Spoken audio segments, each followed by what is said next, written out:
It was a beautiful African morning.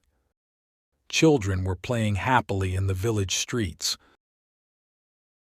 The women were washing clothes in the river and singing songs about lazy husbands. The great chief listened to the two men sitting in front of him. "Great chief, the man next to me is a thief," said the older man. "Is that really so?" replied the great chief. "Then tell me, what did he steal from you?" "One of my sheep," answered the old man. "And what is your answer to that?"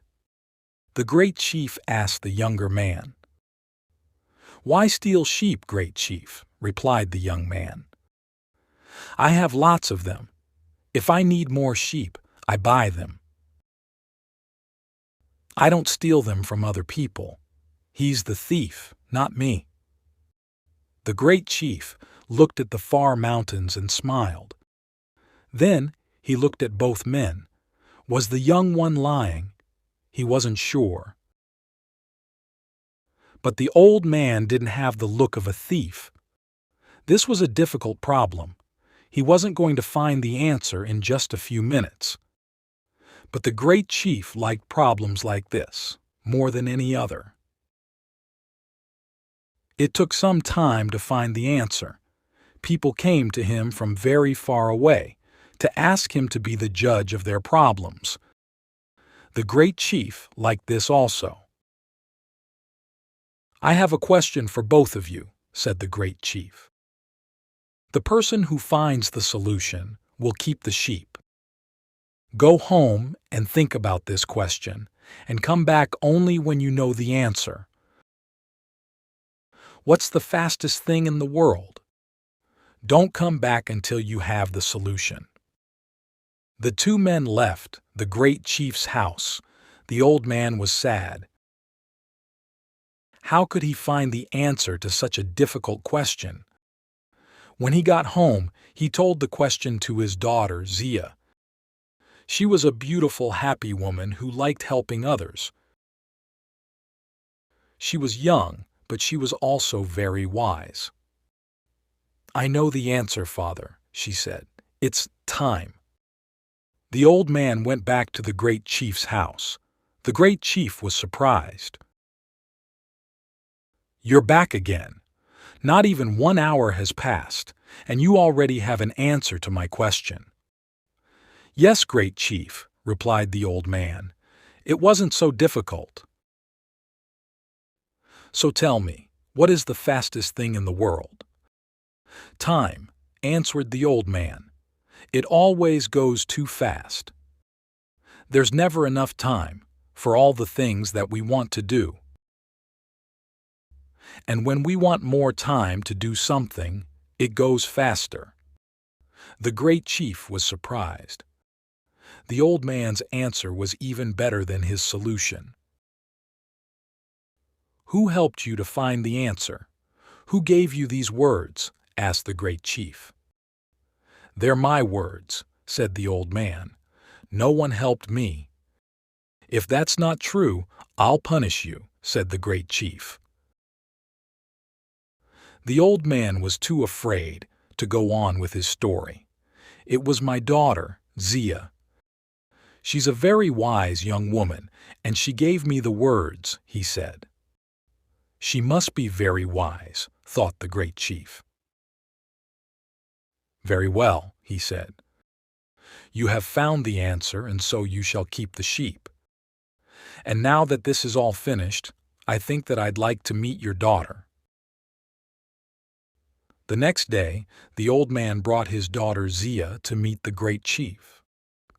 They sat at the great chief's table and had a big lunch: chicken, rice, fruit, and a drink made from palm juice. During lunch, they talked about the young man who stole the sheep and about how difficult it was to be a good judge. The great chief enjoyed the lunch very much. While he talked about this and that with Zia, he felt so happy that he wanted to sing and dance. Was it the palm juice drink, or the wise and beautiful young woman looking into his eyes? But time always passes too fast, and soon it was time for them to leave. The great chief saw Zia every day, and his love for her grew and grew. "You're a wise and beautiful woman. I'd really like to marry you," he said. "Me too," replied Zia, laughing. And so they married. The great chief was very happy, but he was also worried about having a wise wife. He didn't want her to help him with the problems that people brought him. He liked being the great chief, who was a wise judge. He didn't want people to start talking about the great chief's very wise wife. "Everything in my house belongs to you," he said to her, the day after they were married. "But I ask only one thing from you. Never try to help with the problems that people bring me. If you do, you'll stop being my wife. I'm saying this to you only once."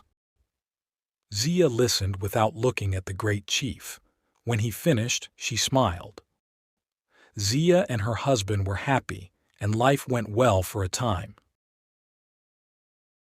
The great chief listened to people's problems as before. Zia was busy with the house and the animals.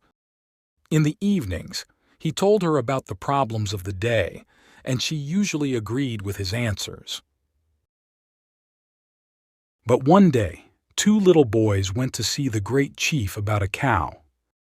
Each boy said that it was his cow.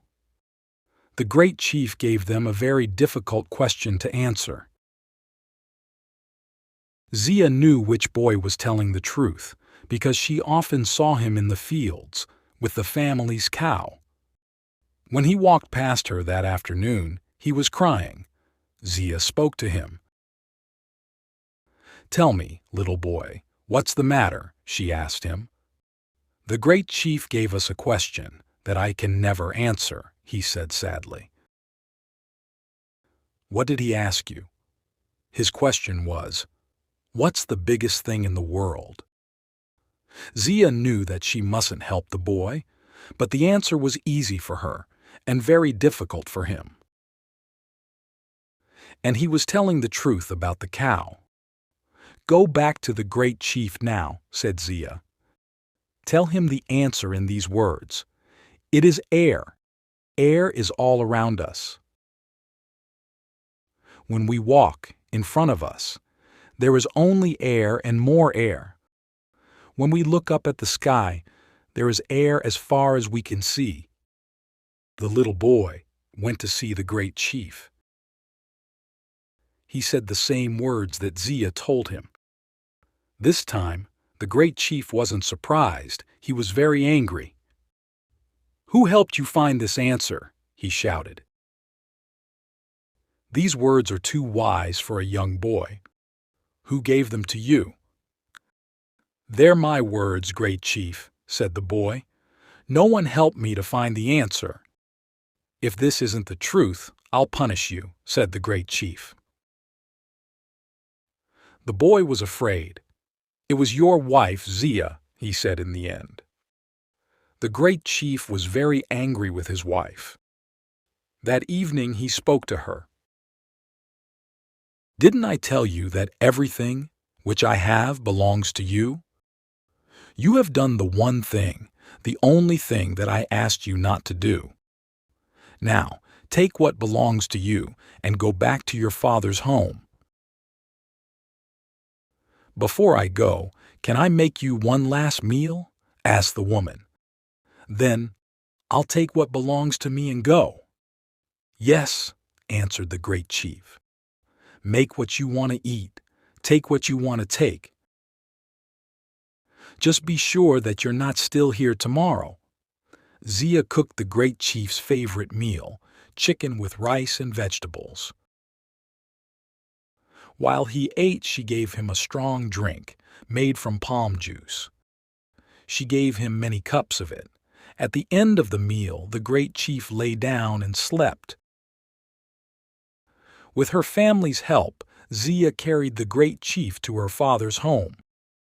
They put him on a bed, and he stayed in a deep sleep all night.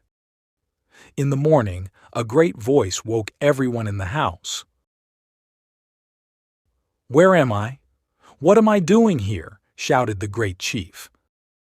Zia ran into the room, laughing. "You said that I could take anything, that I wanted from your house. I wanted you, and so I took you." "You are truly wise," smiled the great chief. "Come, let's go back to our home together. Only a stupid man would send away so wise a woman. "And you, my great chief, are not a stupid man," said his clever wife.